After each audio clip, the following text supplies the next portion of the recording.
بسم الله الرحمن الرحيم. أهلا ومرحبا بكم تلاميذ الصف السادس الابتدائي، ونواصل شرح وحل تدريبات مادة اللغة العربية ومع حل الكتاب الثاني الخاص بالمراجعة والاختبارات. وقد وصلنا إلى الجزء الثاني الاختبارات النهائية، ومع هذا الاختبار الخامس قمنا قبل ذلك بحل الاختبارات السابقة من الأول حتى الرابع، والآن مع الاختبار الخامس. هذه الاختبارات مهمة تؤهلك إلى الامتحان النهائي، فتابع معي كل هذه الاختبارات المهمة. لكن قبل أن نبدأ لا تنسى الاشتراك في القناة إن كنت تشاهدنا لأول مرة، وكذلك لا تنسى تفعيل الجرس. كذلك قم بالإعجاب بهذا الفيديو ومشاركته مع الآخرين. أولا، نص الاستماع المحرر من المحتوى. استمع إلى الفقرة التالية ثم أجب. وهذه هي فقرة الاستماع الخاصة بالاختبار الخامس. يعتبر الجيل الحالي من أكثر الأجيال حظًا. لماذا؟ حيث يعيش في تطور كبير في شتى المجالات، يعني في مختلف المجالات وفي كل مناحي الحياة، والتي منها السفر الذي أصبح أسهل وأسرع وأقل تكلفة عما مضى بفضل التكنولوجيا الحديثة. وللسفر فوائد عديدة، ولكن عليك الحذر من الثقافات والعادات التي لا تناسبنا. يجب ألا ننساق وراء غيرنا انسياقا أعمى، وعليك أن تبعد عن كل ما يخالف الشرع والدين. بعد استماعك للفقرة اختر المعنى الصحيح لما تحته خط في الجملة التالية. يحب أبي القراءة في شتى الموضوعات. ما معنى شتى؟ شتى بمعنى مختلف الموضوعات. طبعا أتت كلمة شتى، ولكن في جملة أخرى حيث يعيش في تطور كبير في شتى المجالات وفي كل مناحي الحياة. أيضا شتى معناها مختلف. ضع علامة صح وعلامة خطأ. السفر أصبح مكلفا عما مضى بفضل التكنولوجيا الحديثة. طبعا هذا خطأ، بل السفر أصبح أسهل وأسرع وأقل تكلفة عما مضى بفضل التكنولوجيا الحديثة. يبقى هو ليس مكلفا، بل أسهل وأسرع وأقل أي تكلفة. ما الذي علينا الحذر منه في أثناء السفر؟ يجب علينا الحذر من الثقافات والعادات التي لا تناسبنا، وكذلك يجب علينا ألا ننساق وراء غيرنا انسياقا أعمى. إذن أيضا علينا أن نبتعد عن كل ما يخالف الشرع والدين. يبقى هذه الأشياء التي يجب علينا الحذر منها. ثانيا، التعبير الكتابي. اكتب نصا عن مميزات وعيوب الإنترنت، مراعيا أن يتراوح عدد الكلمات المطلوب بين 100 و 150 كلمة. طبعا التعبير الكتابي هذا شرحته بعنوان كتابة نص لمناقشة مزايا وعيوب. طبعا هذا النص نناقش فيه أو نعرض فيه فكرة أو موضوع. هنا نتكلم على إيه؟ إنترنت. يجب أن نراعي العناصر، فنبدأ بالعنوان. نكتب عنوان طبعا يكون جذاب أو مناسب، وليكن مثلا كلمة الإنترنت قديما، مثلا عيوب ومميزات، أو سلاح ذو حدين، كما تعلمنا في هذا الدرس في هذا الفيديو الذي شرحناه وقمنا بالحل أيضا.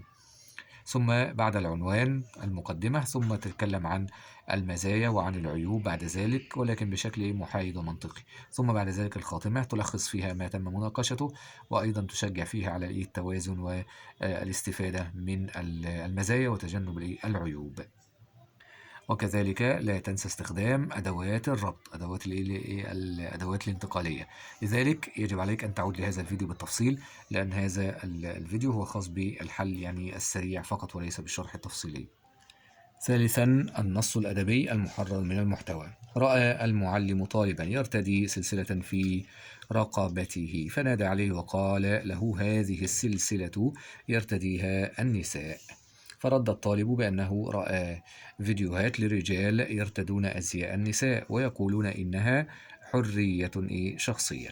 وما يرتدون أزياء، كلمة أزياء بمعنى ملابس. كذلك مضاد الحرية العبودية أو التقيد أو التقيد أيضا، القيود يعني مقيد.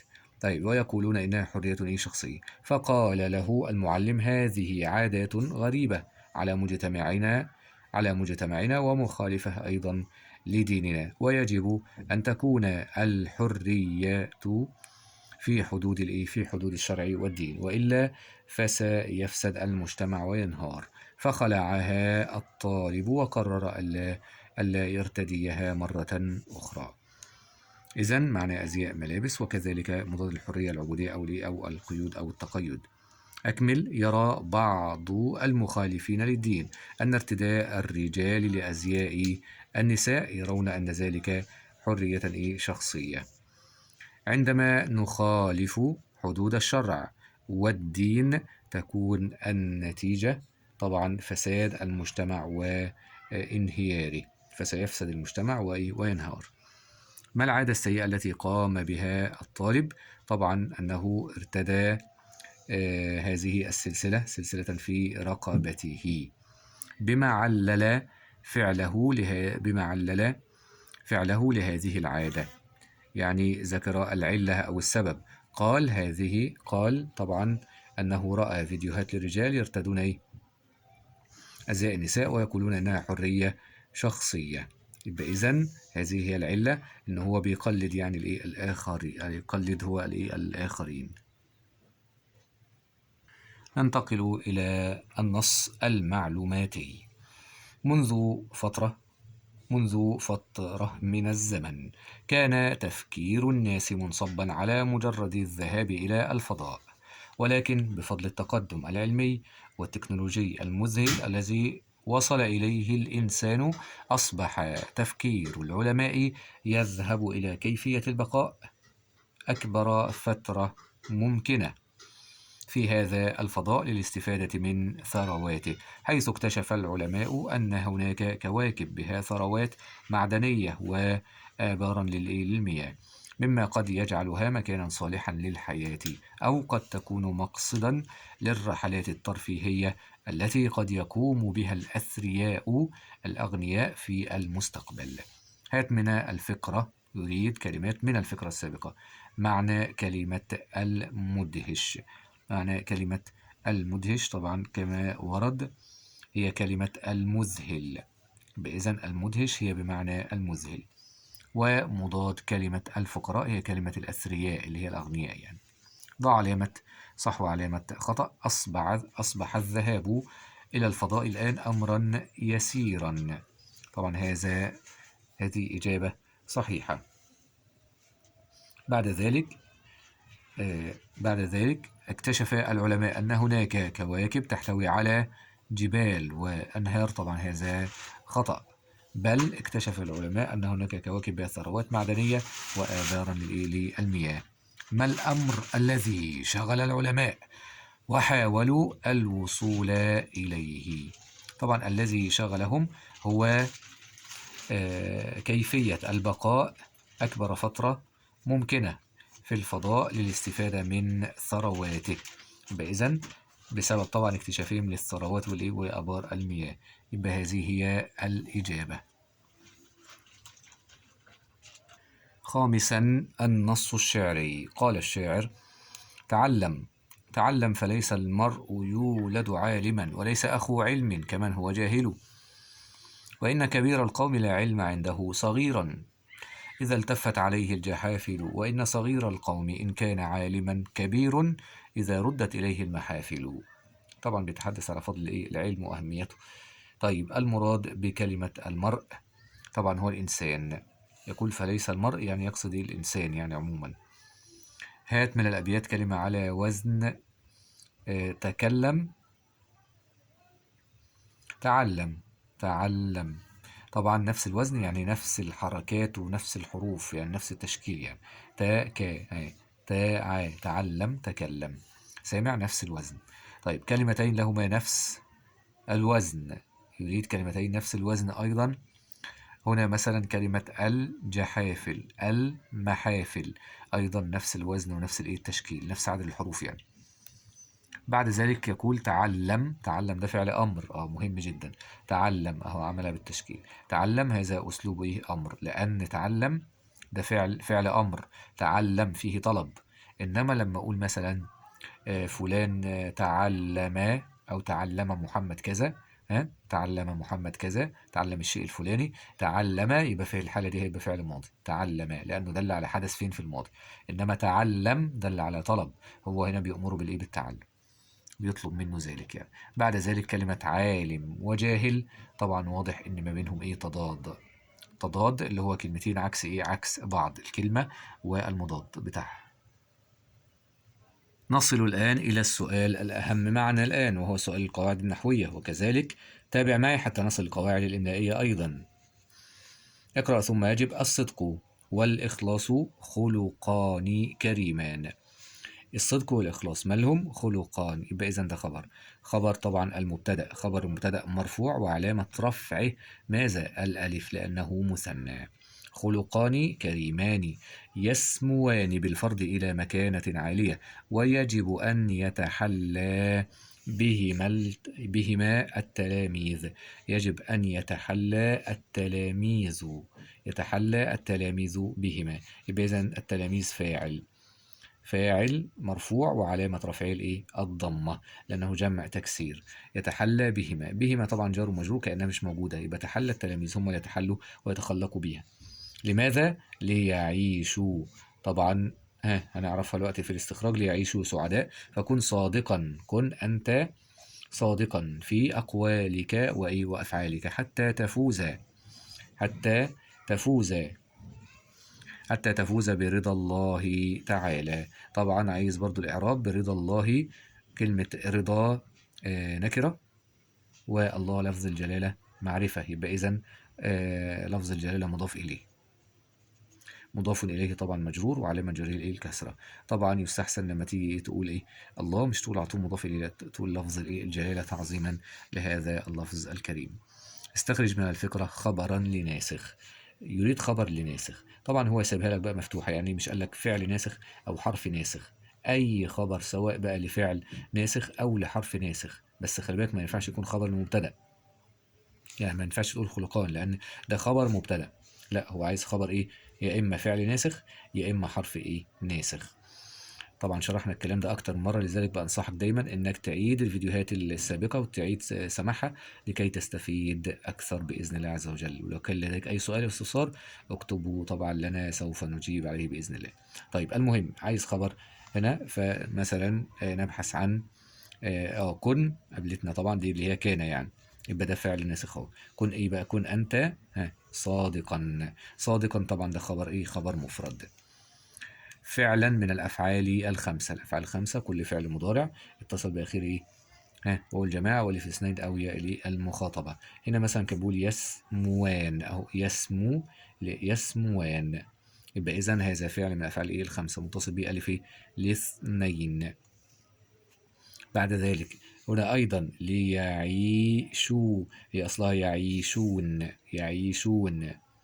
طيب، ولكن حذفت الإيه؟ حذفت النون. لذلك سوف نستخرج الآن. هو يريد هنا فعل إيه؟ فعل مضارع منصوب، واذكر أداة النصب. يمكن أن نستخرج مثلا غير ذلك، ممكن أن نستخرج إيه؟ كلمة يجب أن يتحلى. أن إيه؟ أن يتحلى. يبقى إذن يتحلى هو فعل مضارع منصوب بأن، وعلامة النصب طبعا الإيه؟ الفتحة المقدرة. المهم هو عايز الأداة نفسها، أداة أن. أن هنا ساكنة النون. بعد ذلك يريد فعل مضارع مرفوع. مرفوع يعني لم يسبق بناصب ولا إيه؟ ولا جازم. فنختار مثلا كلمة مثلا يسموان. ده فعل من الأفعال الخمسة، وطبعا برضو مرفوع. مرفوع وعلامة رفعه ماذا؟ ثبوت النون. علامة رفع ثبوت النون، لأنه من الأفعال الخمسة. طيب بعد ذلك أيضا هنا هذه لام التعليل، يعني كما استخرجنا هذا الفعل المنصوب اللي هو تحلى، ممكن أيضا نستخرج ليعيشوا. ليعيشوا هذه لام التعليل. لام التعليل أداة إيه؟ أداة نصب. فبالتالي هنا فعل مضارع منصوب بلام التعليل، وعلامة نصبه حذف النون، لأنه من الأفعال إيه؟ الخمسة. بعد ذلك استخرج أيضا اسم النكرة وآخر معرفة. المعرفة بتستخرجه بكل بساطة الصدق، الإخلاص، أي كلمة فيها أي التلاميذ وهكذا، دي بكل بساطة. طيب استخرج اسم النكرة، أي اسم بقى نكرة ما يكونش، يعني مثلا كلمة إيه، خلقان، كلمة كريمان، ها خلقان كريمان، ده طبعا نكرة وبرضه ده نكر وهكذا. إلى مكانة، مكانة ها نكرة، وعالية نكرة أيضا وهكذا. استخرج ضميرا مستتر. قلنا الضمير المستتر بيقدر بعد الإيه، بعد الفعل. حتى تفوز ها أنت، حتى تفوز إيه أنت برضا الله، يبقى هنا ده ضمير إيه مستتر تقديره أنت. طيب ها يبقى ضمير مستتر في الفعل تفوز وتقديره أنت. قلنا أيضا هنا كن أنت، الضمير المستتر هنا أنت، اللي هو إيه بقى، اللي هو اسم كان، اسم كان، اسم ايه كان ده خلاص، او اسم كن يعني، فبالتالي تقديره ايه انت. بعد ذلك اجب بما هو مطلوب بين القوسين سريعا. اكمل باسم من الاسماء الخمسه في هذه الجمله. اخوك، طبعا نقول ذو بكل بساطه، اخوك مبتدا وذو خبر، خبر مرفوع على رفع الواو، يبقى ما تقولش ذا ولا ذي، لا ذو. ذو خلق طيب. الآباء يريدون ضع فعلا من الأفعال الخمسة، اللي فات أسماء وهي دي إيه أفعال. طبعا شرحت الأسماء الخمسة وشرحت الأفعال الخمسة موجودة على القناة، يعني أرجو أن تعود إليها تفهم كل هذه الأشياء أكثر بإذن الله عز وجل. الآباء مثلا نقول إيه، يطيعون، الآباء إيه يحبون مثلا. لو قال لك مثلا أبناء ممكن نقول إيه، يطيعون. هنا يحبون، يحبون أبناءهم، يحبون. طب ليه يحبون كده؟ لأنه فعل مضارع مرفوع وعلامة رفع الثبوت النون، لأنهم الأفعال الخمسة. ما تقولش يحبوا. إن أخاك يريد ضع ظل مكان إيه إن. إيه الفرق؟ إن حرف ناسخ، حرف ناسخ بيعمل إيه الحرف الناسخ؟ بينصب المبتدأ وبيرفع الخبر. إنما ظل فعل ناسخ، فعل إيه ناسخ، بيعمل إيه من أخوات كان؟ بيرفع، يرفع المبتدأ وبعد كده بينصب الخبر. فلذلك نلاحظ هنا طالما دي إن، فهنا ده اسم إن منصوب، عشان ندخل ظل هيبقى اتحول لمرفوع، فنقول ظل، ظل إيه بقى؟ أخوك، ظل أخوك. وده العكس هيبقى منصوب، ظل أخوك ذا أدب. يبقى إذن أخوك اسم ظل مرفوع وعلامة رفعه الواو لأنه من الأسماء الخمسة. ذا خبر ظل منصوب وعلامة نصبه الألف لأنه من الأسماء الخمسة. وما بعد ذا هنا هيبقى طبعا مضاف إليه مجرور. بعد ذلك الخط العربي، اكتب بخطي النسخ والرقعة. إن إتقان العمل من أسس النجاح. ثامنا وأخيرا القواعد الإملائية مهمة أيضا جدا، ضع علامة صح وعلامة خطأ. القاهرة من كبرى، ما تحته خط به مد بالياء، ما تحته خط به مد بالياء. هل هنا مد بالياء؟ أولا ليست هذه ياء، هذه ألف. كبرى يبقى إذا ده مد بالإيه؟ بالألف، مد بالألف. وطبعا دي ألف لينة، ألف لينة مسبوقة طبعا بإيه؟ بفتحة، وقد ترسم بهذا الشكل وقد ترسم مع ألف إيه قائمة على حسب طبعا القاعدة كما ذكرناها. يبقى إذن هنا خطأ.